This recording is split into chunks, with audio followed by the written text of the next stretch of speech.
last several years. They didn't have a pick this year until the 5th round.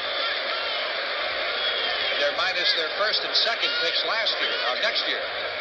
Third down, long yardage needed for the first down, and Gabriel hits Vince Papale at midfield. That is not enough for the first down.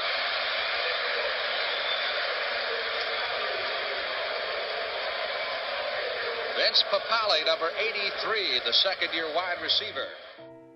All right, Connor, we are back. We're back. We have our last guest of the day, friend of the show, someone I've been able to interview before, had the honor of interviewing before. He's come back again. Vince Papale, how you doing? Oh, great, man. So great to talk to you, Chris. This is so exciting. I know this isn't being broadcast on Veterans Day, but I'm wearing this in honor of our veterans and anyone out there that served, and a happy 245th birthday to the United States Marines. So I'm a patriot all the way, but I know this is going on Friday. But, let's just think of our veterans and those that helped keep that dream alive. And Chris, as you know, after our conversations, that's what's this Invincible thing behind me. It's all about the dream. Which is pretty cool. It's wild. And we were talking a little bit pre-show about what's behind you there. You have quite the garage and the wall of fame, the family wall of fame behind you there, with your son's jersey, your daughter's cheering stuff, your wife's gymnastics stuff. Like, how do you find room for all this stuff? I don't have any room. I'm going to have to build. That's the crazy thing. I have another house. Where I live is right outside of Philadelphia, right across the river, in a little town called Cherry Hill. And in our home there, we're just starting to break it down because we're putting it up for sale. And I have so much memorabilia. And I like to sort of round out a room down there, or up there where I live, and I don't even know where I'm going to put it all. But this is sort of fun. Just, real quick, the USA jersey, anybody that saw the movie Invincible, they have my wife Janet portrayed as a Giants fan. And she, in reality, was a world-class USA gymnast. She was on that Olympic team back in '72 that went to Munich, but she didn't make Munich because she sprained her ankle in the last event in the trials. But she did compete in the World Games, went on actually, and blew her knee out and dove for Penn State, and wound up setting all Penn State's diving records, and then coached at Penn. So that's her. Gabby, who's right next door here in the other room, she works for the 76ers, and she does all the live entertainment for your 76ers. And she went to Syracuse University and was cheering up there, which is really cool. She's a great athlete. Vinnie, you see the USA over there, and that's really a great match because you have mom and son wearing USA jerseys. Vinnie represented the United States when he was in high school in a game against Canada, and they played that game of all places in Dallas, which was really cool. And then we have the Invincible stuff, but it's all about memories and dreams and everybody coming together. What you're not seeing, and I showed you guys off camera because I can't flip it around, is the scooter right there. I should bring that around if we get a break. And that Mark Wahlberg gave us that back after that we got done shooting the movie in 2005. And that scooter was the scooter he drove around the stadium where we were filming. He was all over the set, and he would always have Gabby and Vinnie on the scooter behind him. And Gabby at that time was 9, Vinnie was 6. And they're all grown up, and Mark's this mega star now, and just all over the world. He just got back from Spain, and oh yes, he's a great guy, and we're still very, very close friends. Well, that's great to hear. Yes. So this whole crew here are students at Gonzaga, and you told me off air that you have a story about Gabby with Gonzaga. You want to share that? Oh yeah, it's a great story. We're big Mark Few fans and Zag fans now. That all started actually, even though you knocked off my alma mater, St. Joe's. I think, let's see, when was that? It was 2001, I think it was, and you might have been in the Sweet 16. That was the great team with Jameer Nelson, and he went on that great career in the pros. But this is really cool. So Gabby is about 6 or 7 years old, and she's in 2nd grade, and her teacher, Mrs. Hughes, was a huge basketball fan. And so what she decided to do is she decided to give a project to the kids in the class and there might have been 30, 32 kids. And it was the final 64, so she got to match up, and she put the board up, and she had a drawing, and you had to draw one of the teams in the final 64, and Gabby drew the Zags, Gonzaga. And what they had to do then is they had to do some research on Gonzaga. And now it wasn't as easy back then as it is now to get, to get data. You know, you just pop it up and you Google, you Zing, you Bing, you do whatever you want. You know, you have Siri. Hey Siri, tell me about Gonzaga. And there it is. You know, she'll start talking. Tell me all about it. There are 17 players on Gonzaga. You can also ask me about a player. specific You know, how crazy and sick is that, right? Well, we didn't have that back then, you know, in the old days. So all together, we as a family decided to do research together. And the more we found out about the school, the more we found out it was just like my alma mater, St. Joe's, a Jesuit school, you know, sort of in the community, the same values, just almost the same background. And that we just fell in love with the school. And when you know it, the Zags wound up that year in the Sweet 16. And from now on, other than obviously St. Joe's, Villanova, even though they're our arch rival in the Philadelphia area, Villanova I love because of Jay Wright. Jay Wright, the head coach for Nova, was my intern. Actually, when I was working in USFL as a radio announcer, a marketing guy, and Jay was just graduating from college, and he started working with me. So it's pretty cool. So, you know, but the Zags are always up there number one, and there you guys are, you know, you're ranked number one right now in the AP. But, you know, like we were talking off air, right, Connor? You got to deliver. Yeah, if we don't deliver, what's the point of being number one? That's it. You know, but it's nice to at least say you were there at least. Exactly. But you know, you got to get the ball into the net, got to get it into the end zone, and that's always the struggle. But you know what, man, you're number one now. You're on everybody's list. That's the thing. Sometimes everyone's going to come at us hard. Yeah. You want to be that. You want to be that sleepy giant that just comes out of nowhere, like you did back then, and just overtook. Now nobody takes you for granted because you've been in the Sweet 16 how many times? 6 times, 7 times, something like that. So yeah, we've been up there now. It's definitely different than when your daughter was researching it in 2001 when the team was still just getting to the, like, obviously we had John Stockton back in the day, but other than that, really, until Adam Morrison team, wasn't a lot going on. Yeah. One of my favorite players, John Stockton, just a great guy. But anyway, anytime we see the Zags out there, we're always rooting for the Zags. So good luck to you, Bulldogs. So I have to ask you a question, because in doing some of the research I saw is that you came out, you had an Italian guy, right? His guy that founded the university, but you called yourself the Fighting Irish. How the heck did that happen?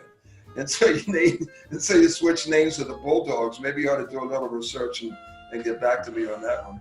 But I guess you didn't want to be like Notre Dame, right? Well, I'm sure Notre Dame became so big, we were like, well, we can't compete with that. Oh, you can compete with anybody. Come on, don't ever say that. You know, look at David and Goliath, right? I mean, you know, David didn't do so bad. You've been the David. Underdog story of the century right there. Yeah, I mean, that really is. But you guys really are the Davids of the NCAA back then. You know, you came out of nowhere, and then Mark Few, he's just got the program. Now all of a sudden you're like a recruiting giant. Oh yeah. Where do I want to go? Like in basketball, do I want to go to Gonzaga or, you know, or Duke, and the other ones, do I want to go to Alabama or Clemson, you know, in football. So yeah, I mean, you guys you got a nice program going there. It's a beautiful thing. But they get a lot of foreign overseas players too. They're man, big destination for those. Yeah, they're the 3-pointers. Oh yeah. And they can fire. We have them on the Sixers too. So it's all good, man. Mm-hmm. So you were saying that your son, who has done a lot with football, he played for Delaware, he had some tryouts with the NFL, is now down in San Antonio. Can you tell us a little bit about that? Yeah, it's pretty cool. Vinnie came out of Delaware, had a really nice career in Delaware, University of Delaware, as a wide receiver, and we thought he was slotted for the draft, and we found out he had sports hernias, and not just uno, he had 2. And so we had surgery on them, and it sort of knocked him out of that NFL season in the XFL. But he did get picked up by Canada and Montreal Alouettes, and he was ready to go up there. And actually, he was out training not too far from you. He came all the way out to train with Vernon Adams, who was a quarterback for the Alouettes, and he was up there not too far from you, and not too far from Seattle. And Vinnie, and then they just shut the season down. So he came down. We're right now. We're in Jupiter, Florida, and Vinnie trains at a place called XPE down in Boca Raton, about 30 miles south of here. And he trains with all these NFL guys. And then just he got the call and he got drafted into what's called the Spring Football League. And he's now been out in San Antonio. He played his third game last night, had a great game. And they have one more game next week. And I wasn't there last night. It's on FS1. And so he's out there as a wide receiver, special teamer. And you know, we know that he's eventually he could get into he will get into the CFL, but you know, the dream is to get into the NFL. That's where he wants to go. But he's 24, he's healthy and feels pretty good. And you know, he's grabbing attention. That's all you can do. You know, you take advantage of the opportunity, be prepared for it, and run, you know, and go, and then see what happens. Exactly. He's just working hard right now, trying to get that dream alive. That's what you got to do. Busting his hump. It's anything, though, you know, Connor, anything you want to do, whatever that dream, goal, vision, opportunity is, if you're not willing to pay the price to have it come true, just forget about it because it's just posing. But if you're willing to break a sweat every once in a while and go the extra yard, make second effort, you know, it's almost like I'm speaking now on the stage, which I miss so badly because of the COVID. But, you know, there are all the things that you pull together and, you know, they're basic fundamentals of success in anything that you want to do, anything. So you talked a little bit about COVID. How has that affected your speaking arrangements and your meetings and things like that? How's that affected what you do? Well, right now, you know, I didn't even know how to spell Zoom, but I got it down pretty good, you know, and do the whole thing. And it's really wonderful to do the Zoom cast to you. And I'm doing a lot of cyber casts right now. Anybody that, you know, would love me to come out, I do it with a PowerPoint. It's pretty cool. I got some videos and all. You know, just go to vincepapale.com. But what happened was right as everything was starting to unfold in February, and Vinnie, when he was we thought healthy, not knowing that he had the sports hernias, Vinnie was ready to go to a couple of pro days. He had three pro tryouts set up already in the middle of March, and then I had a whole bunch of appearances because the end of the spring and the beginning of summer is a really busy time for me because a lot of companies, that's when their fiscal period is ending and they're starting with a new fiscal period, and they'll bring me in to companies and conventions and speak. Well, guess what? They all got wiped out. Vinnie's, all his pro days, all his tryouts were canceled. We have this place down here, and Gabriella, who is working with the 76ers, they shut down their facility, which is right across the river that you can in Camden, New Jersey. So she had to go cyber, and Gabby does all the entertainment for the Sixers. Anything you see on the court, that's basically what she does during a timeout and that stuff. So now everything had to go cyber, and you know, and then the NBA decided to go. They went under the bubble, not too far up north from here in Orlando, but Gabby was able to just stay here. She didn't have to go under the bubble. So she's still here, and we've got this home here. And Vinnie wanted to come down here and train, like I said, at XPE with all the guys that he had trained with prior to the draft. So he came back and trained. And so that's basically how it's. So I was totally wiped out, nothing. And then usually now, as I was telling you guys, Chris and Connor, this is a very busy time of me, time of year for me, because I'm always on a plane going somewhere around the country speaking. But you know, because of social distancing and you can't have the groups, you know, it's like a rock star, you know, they can't have their concerts. So I'm doing what everybody else has to do, even as a student. In most cases, we're doing it cyber, and you know, you learn to adjust, and life's inaudible, and here we are. You know, you got to roll with it. And thank God, Janet, my wife Janet, the non-Giants fan, she's a realtor down here in Florida and also in Pennsylvania and New Jersey. And real estate is really booming, especially down here in Florida, because all the refugees are getting out of New York and Boston. So they're coming en masse down here. So the road. So she's been able. We're doing good. We did good. We invested wisely, and you got to go for that rainy day. And we didn't expect every day to be a tornado, but we'll eventually get through this, and everything will hopefully get back to normal. The new normal. Yeah. The new speak. It's like 1984 for crying out loud. You mentioned your wife Janet not being a Giants fan, and how the movie just displayed your guys' relationship was completely different than what actually happened. How did you actually meet Janet? How did I meet her? Well, it was really pretty cool, actually. I met her in 1976. I was a rookie, and there was this big party by Jack Kelly, who in Philly you would know who he is, but you would know who his sister was, and it was Grace Kelly, and she married the guy from the big guy from out there. Oh my God, Prince Rainier. And anyway, so there was this big party, and when you know it, Janet, I didn't know it. She was 22 years old then, and she was the head gymnastics coach at the University of Penn, and she knew Jack Kelly because Penn was a big. He went to Penn, and Janet was at all these functions because she had to do it for fundraising. And so I met her there, but we didn't date. We didn't quite hit her off, as they say. And then 16 years later, right before the Barcelona games, a friend of ours tried to play Cupid. And we met again, and we didn't hit it off. And then she went to Barcelona. She did the Olympics and came back about 4 months later. We saw each other again and decided, hey, let's go and have a little after dinner or something or other cocktail. And we hit it off. And when you know it, that was 93, and we got married right away. And then Gabby got born, and here we are, two kids later. I have to tell you, though, the next one is how did she become a Giants fan? Because the NFL, in the original script, we had her as a gymnast.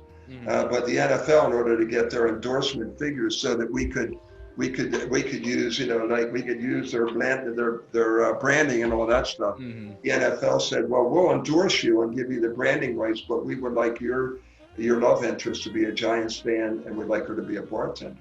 So I said, Janet, you can take off that jersey over there, and you can have blue and white instead of red, white, and blue. And she said, I'm okay with that. And because she went to Penn State, and so anyway, she said, not a problem. It's your movie, not mine. And there we are. And that's how it happened. It was great. It's great because everywhere I go, hey, you white soil Giants fan, how'd you do that? I said, I did it. You'd have to give me a lobotomy. No offense. What about that Yankees that you got on there, Chris? You know what I'm saying? Yeah, don't worry. It doesn't go with the Giants, though. Just the Yankees. Yeah. How did it feel when they were coming up with the script and stuff like that they changed some things about your life in the movie? Yeah. They messed around a little bit, but one of the things we wanted to make sure we did, and we were just sort of doing this on the fly, and the guy who did it and took the big risk was Ken Mock. He was the guy that originated America's Next Top Model, right? And so he was the guy that took the risk. He got the screenwriter, and I sat down, and we didn't have all this. When this script was being written back in 2000, 2002, 2003, the research, everything. We didn't have FaceTime. You didn't have. Google was just starting to come out, so we were just talking on the phone most of the time, and then I finally got a chance to meet them, and what they a couple of times when I saw the first script, and I said, whoa, this happened over here and that happened over there, and they said, listen, we know how to make movies. You just sit back and relax, and I did, and here's what the biggest thing was obviously Janet. All the football stuff was absolutely the way it was. Training camp, the training camp, when I had the tryout, in real life, the tryout was in April, and then training camp was right before the 4th of July in 1976. So once I signed that contract, I signed the contract right after the tryout. And the scene in the movie where you see Dick Vermeil, we're in the parking lot, and he says, you're faster than that car of yours. That actually did occur in the elevator at Veterans Stadium right after the tryout. He knew who I was, and then I was told to go up to the executive offices, and I signed the contract right on the spot. At that time, I was on a leave of absence from my teaching job of 6 years. I was working on my master's degree, and I was also full-time. I was a head track coach, head track coach, assistant football coach. And I was on a leave of absence because I had this dream to play in the NFL. And they said, okay, we're going to let you get away from this. And I was playing in the World Football League. And then that league folded, and then the tryout with the Eagles came. So as soon as I signed that contract, I started training every day with Roman Gabriel, you know, a guy that should be, was with the LA Rams back then. He should be in the Hall of Fame.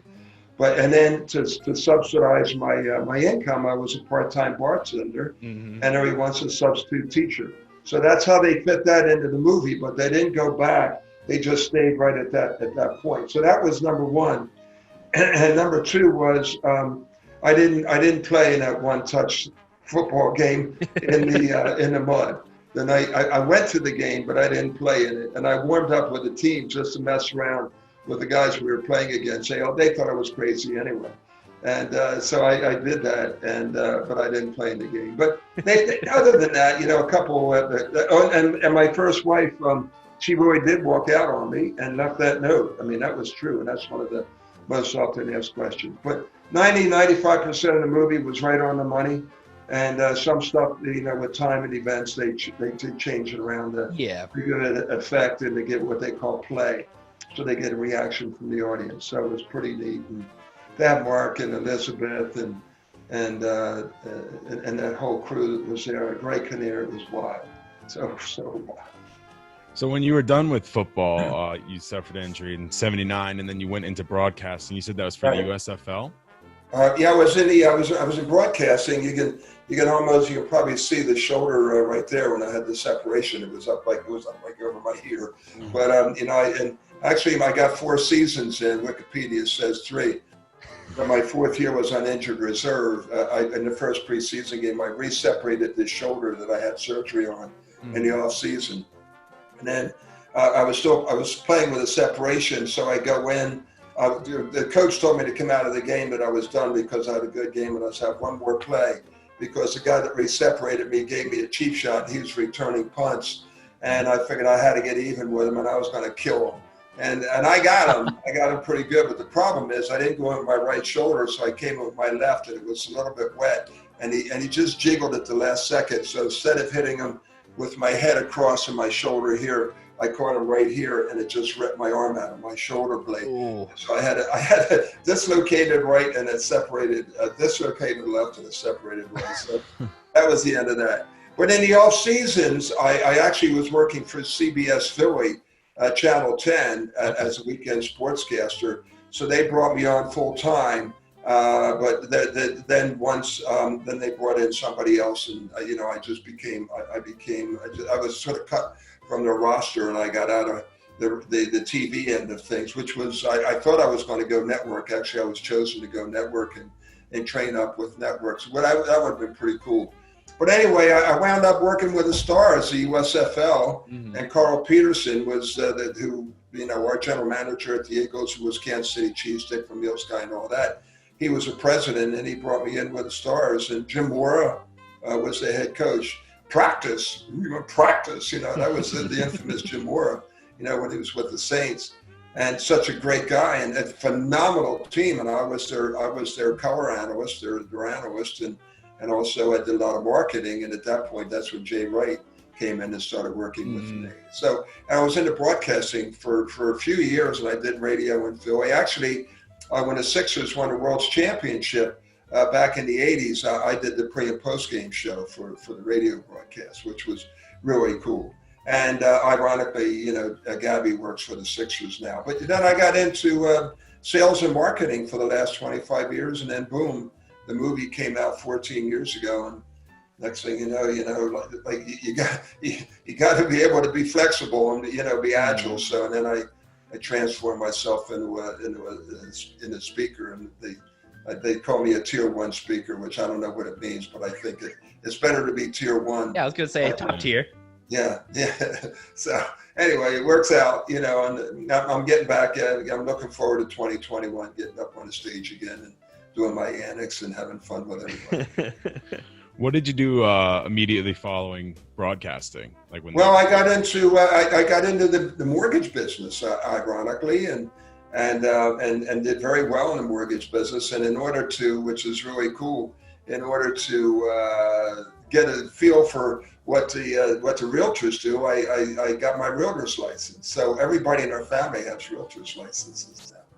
And but I don't. And Vinny's he's going to get his. He's about ready to get it, but I'm not gonna activate it. But that's what I did. And then I was I was working with the guy that was the CEO of my mortgage company, became the CEO of Sallie Mae Student Loan People. And so then I wound up, he says, come on, man, I want you to come with me. And I started working with him nationally.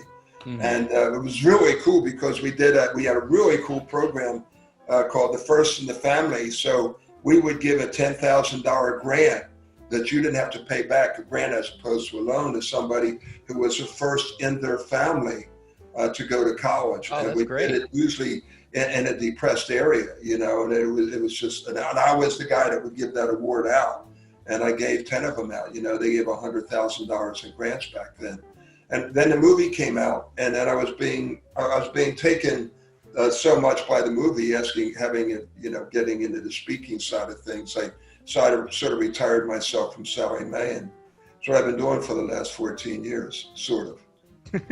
That's awesome. I'm just being a dad.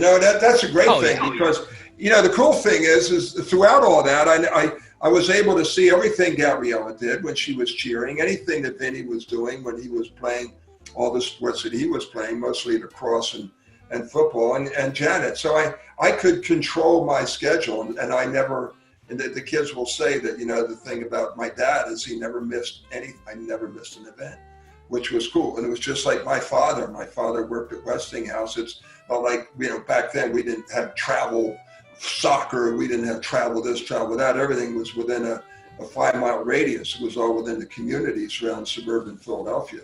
But my dad was always there. My mother, unfortunately, suffered from mental illness, and she was confined to either in a hospital, mental hospital, or in our house.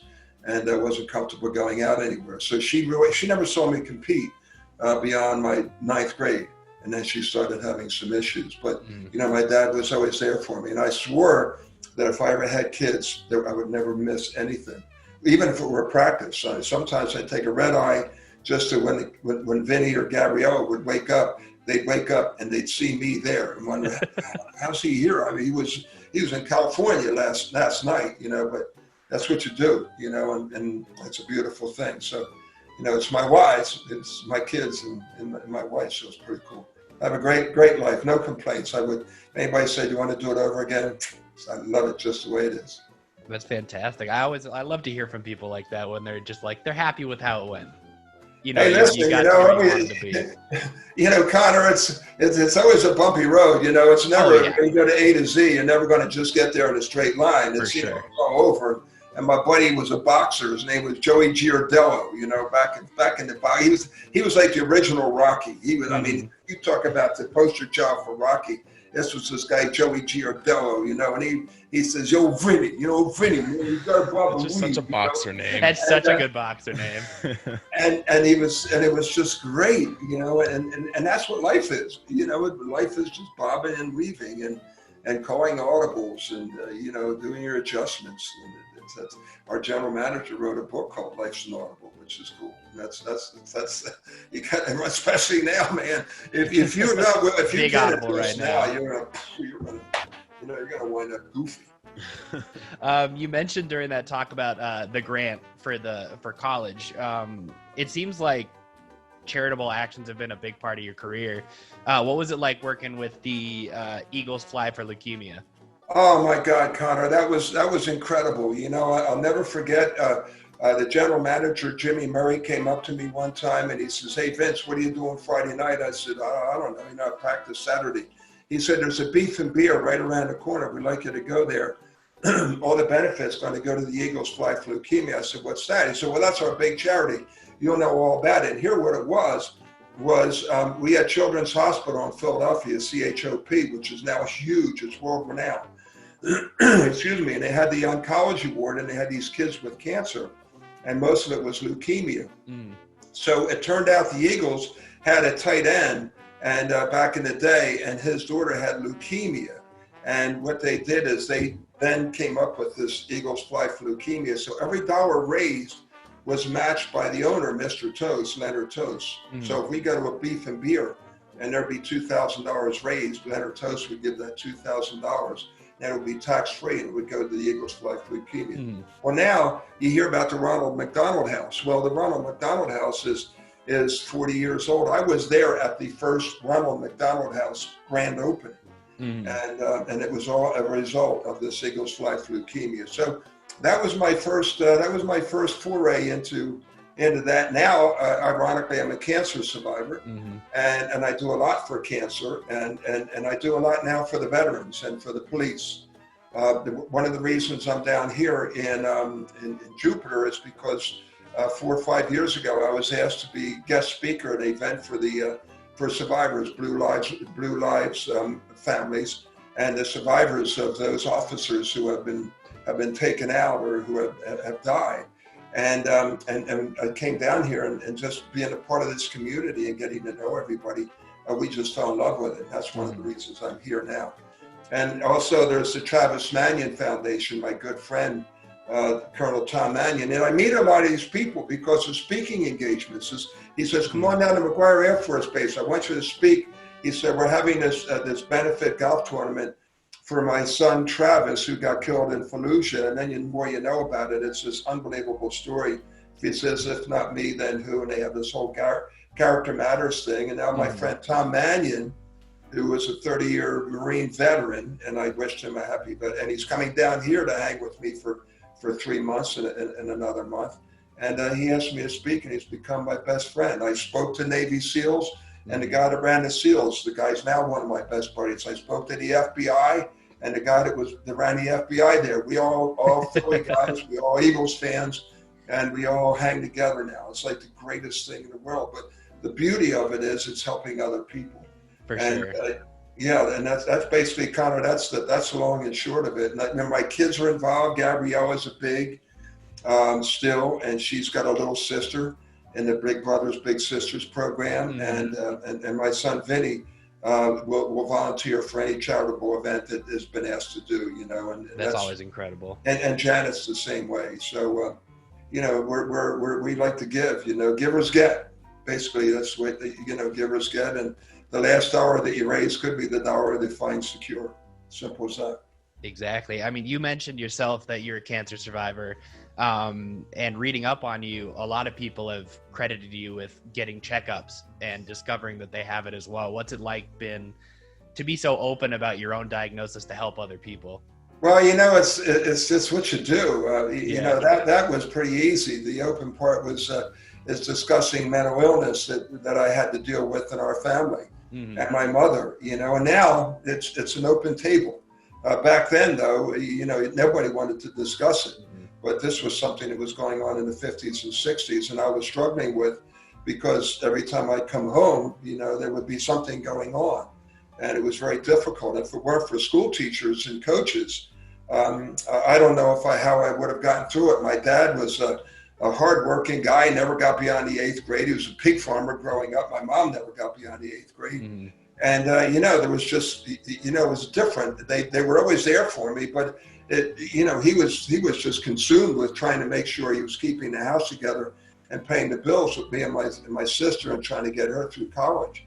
And thank God for my teachers. And that's why I wound up school teaching from graduating from college. I said, I want to teach, I want to coach.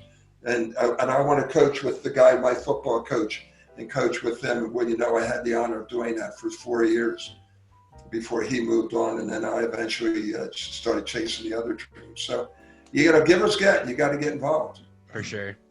You said that you coached, but after you playing and your broadcasting and stuff, why didn't you get more into coaching?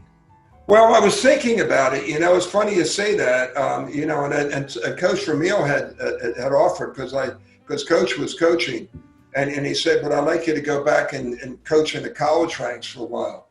So I sort of checked it out, and then I wanted to find out what the responsibilities were.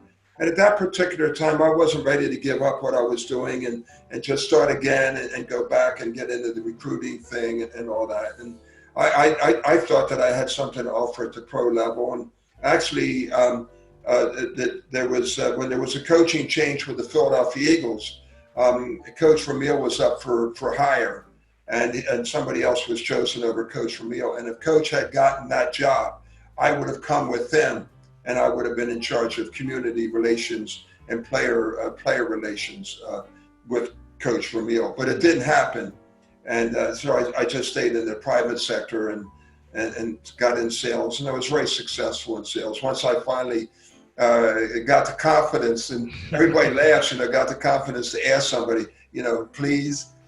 And they say, were you crazy, man? You did something nobody's ever done before, made the Philadelphia Eagles, and you're afraid to ask somebody, hey, please. But now, it got easy. But, hey, it was successful for me. And like I say, it's, the things, it's the multiplier effect or the butterfly effect. If I had done that, I never would have met Janet. And then if I didn't met Janet, I wouldn't have had Gabby, I wouldn't have had Vinnie, and all the beauty that's in my life. So, I'm a happy man. So it's all good.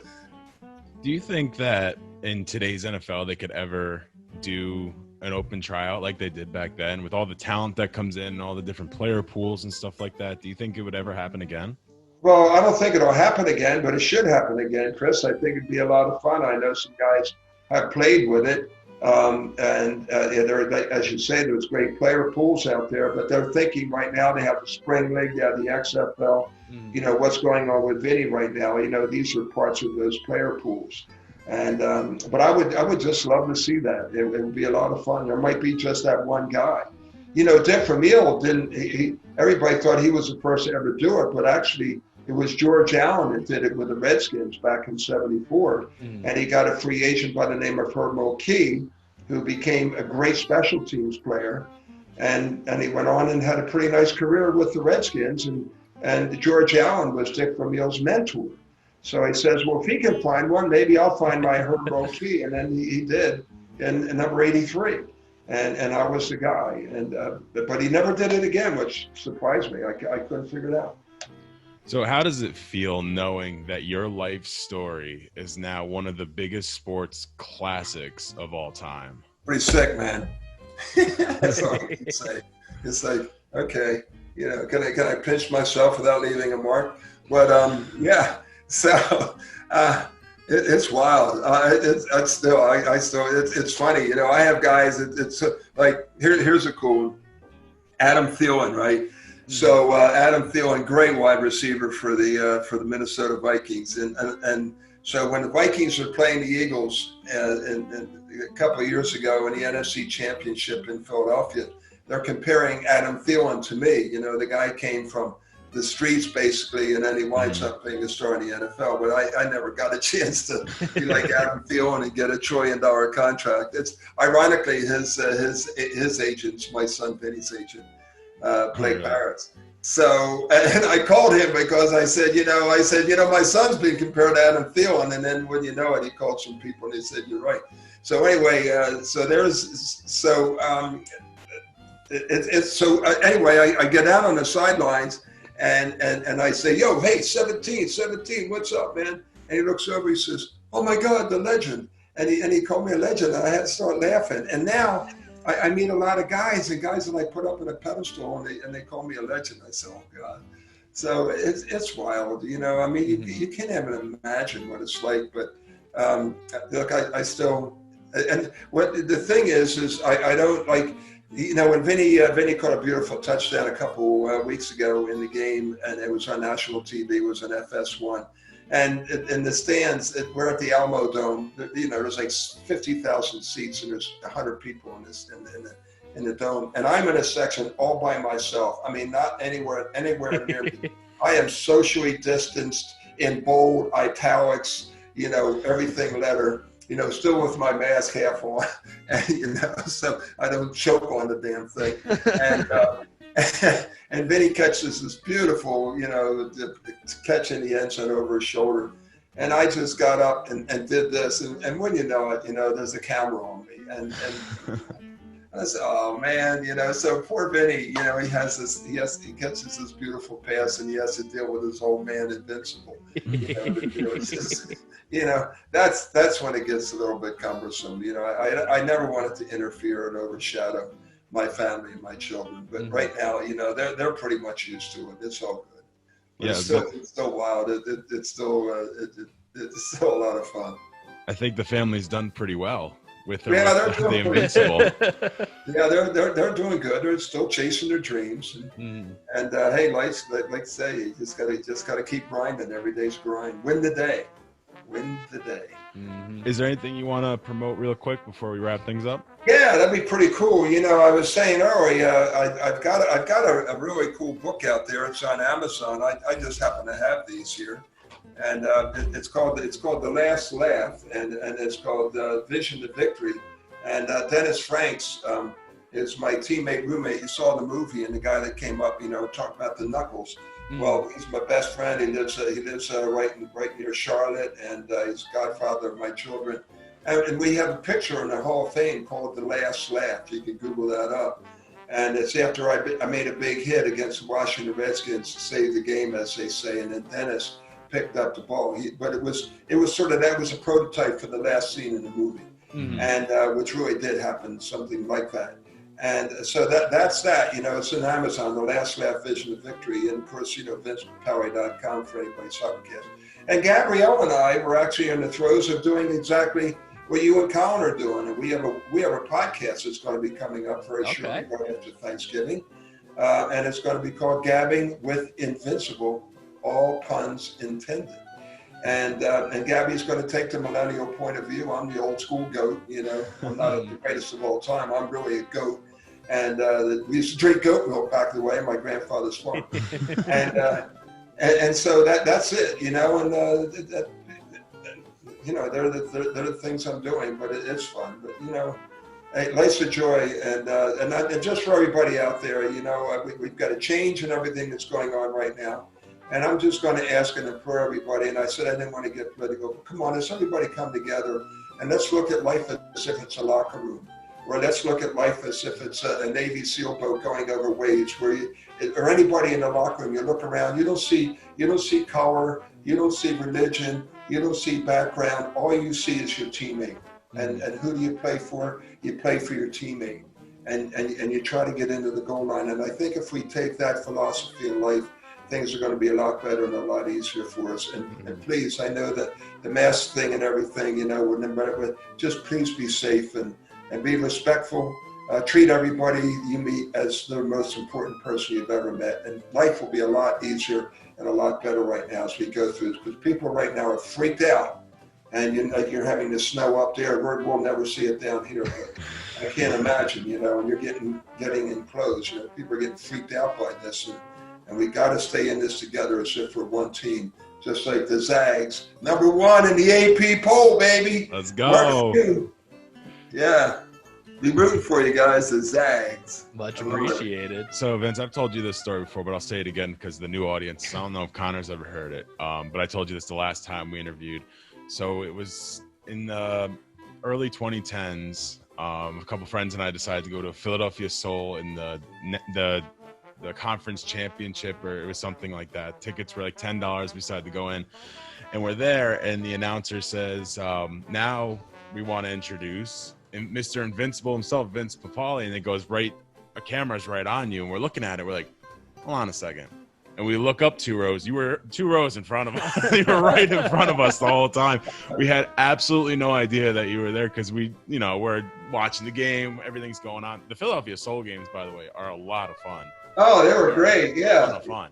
Yeah, Jaws, my teammate and best friend, Ron Jaworski, was one part ownership. And, I was sitting there with Costa Nicola, who's one of the agents for Patrick Mahomes.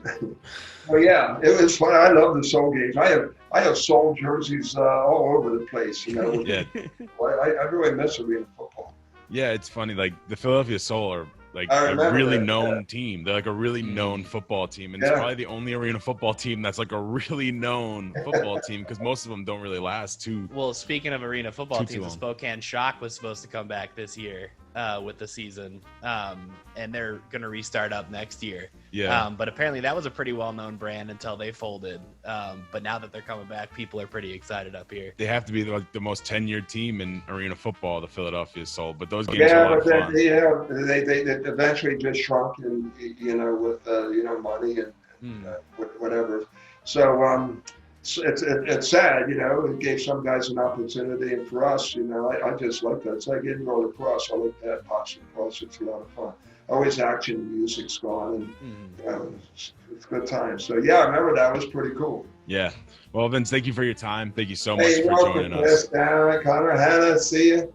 Hey, we'll be rooting for the Zags, man. Thanks Go very Zags. much. Go Zags. Yeah, fly Eagles fly. All right, we're number one in the NFC East.